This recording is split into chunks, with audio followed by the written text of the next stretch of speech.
The 2018 Commonwealth Innovation Forum, brought to you by Destination Gold Coast. Lord Marland is the chairman of the Commonwealth Enterprise and Investment Council. He's here at the Commonwealth Innovation Forum in Brisbane. Welcome, Lord Marland. Thank you very much. Great to be here. This is the inaugural TCIF. What's been your thoughts on the forum thus far? Well, I think any gathering of businesses, particularly innovative businesses, is always going to have a dynamic, and to have the Commonwealth badge attached to it is incredibly important to us. This forum leads on to the Commonwealth Business Forum, which is being held in London later this year. So what's planned for that? Well, it's not even later this year, it's in 10 days' time, so I'm getting on a plane tonight to get back and try and sort it out. Commonwealth Business Forum is an event that I chair that happens around the Commonwealth Heads of Government meeting. The UK becomes the next chair in office for 2 years, actually to their benefit if they choose to use it with Brexit and all that sort of stuff. Malta has been an excellent chair in office for 2 years, and by tradition we have a business forum that surrounds the heads of government. So the CBF is a big event. We're sadly restricted to 800 people for security reasons by the UK government. We could have had probably 2,500. There's a huge queue. We are doing it with one of our strategic partners, which is the City of London. So we're doing it at the Mansion House, the Guildhall, two iconic city financial institutions. It's going to be opened by the Prime Minister of Malta, who's been a participant at this event, as with the Prime Minister of the UK and, of course, myself. That's the best bit. And because the Commonwealth has the full support of the royal family, I'm happy to say the Prince of Wales will be speaking at it. Prince William will be at two events. The Duke of York is having a really interesting event called The Pitch in the Palace, where innovation businesses from across the Commonwealth can pitch for funding. I think it's a great initiative. We've got people like Bill Gates coming. We've got 37 heads of state. We've got billionaires, multi-billionaires, chief executives from across the Commonwealth of major companies, and of course Mario's coming. So we've got a really good turnout. I'm a great believer in having events where people discuss rather than having to sit and listen to speeches. So a lot of it is round tables. Clearly there's going to be some key speeches, but a lot of it's going to be a cross-fertilisation of ideas.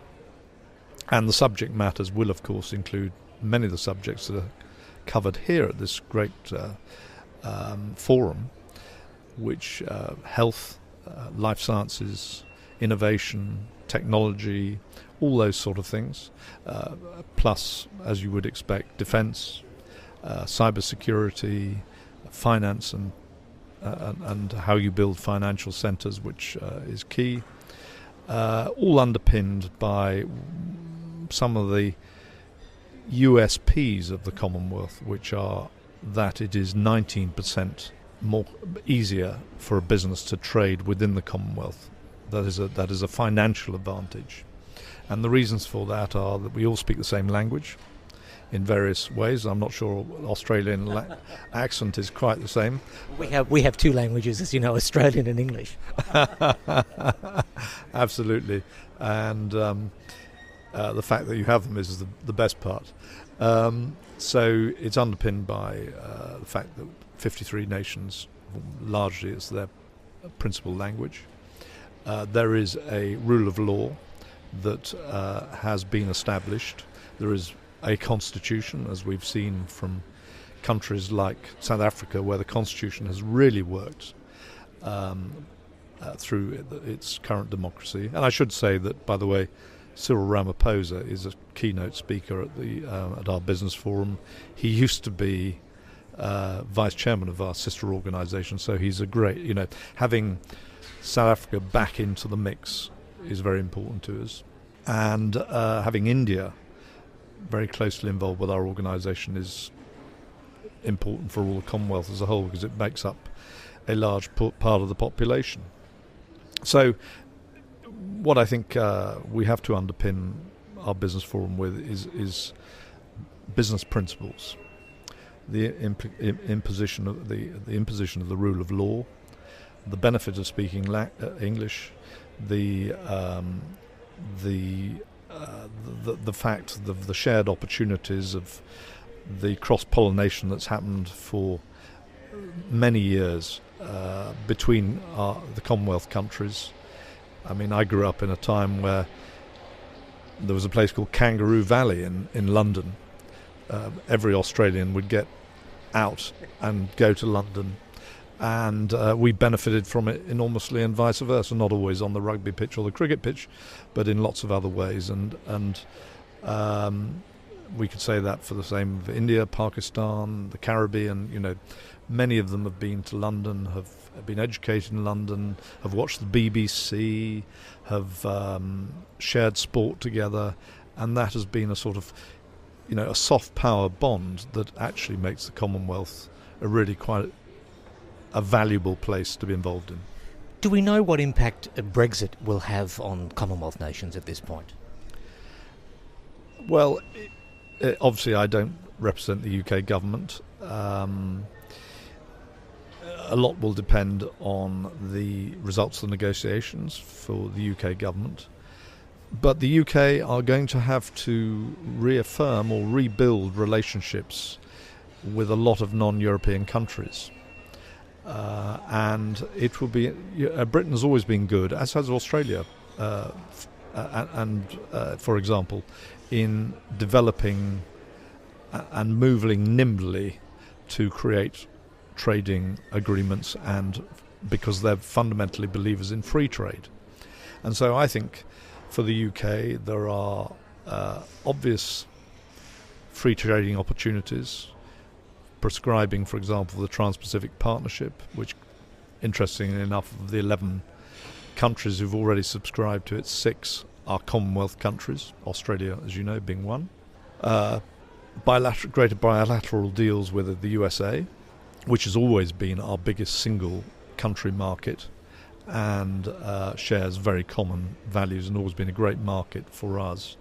I think we wouldn't need as a company a trade agreement with the USA because our trade is so strong. But I think greater emphasis and focus there. And those countries, as I said earlier, that are going to embrace free trade and the benefits of it. What do you hope the delegates from across the Commonwealth here in Brisbane, what would you like them to take away from TCIF?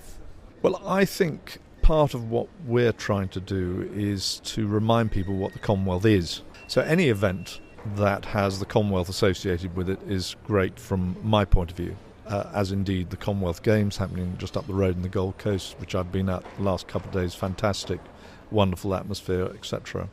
You know, people tend to forget about things like the Commonwealth, why they've existed, what do they exist for.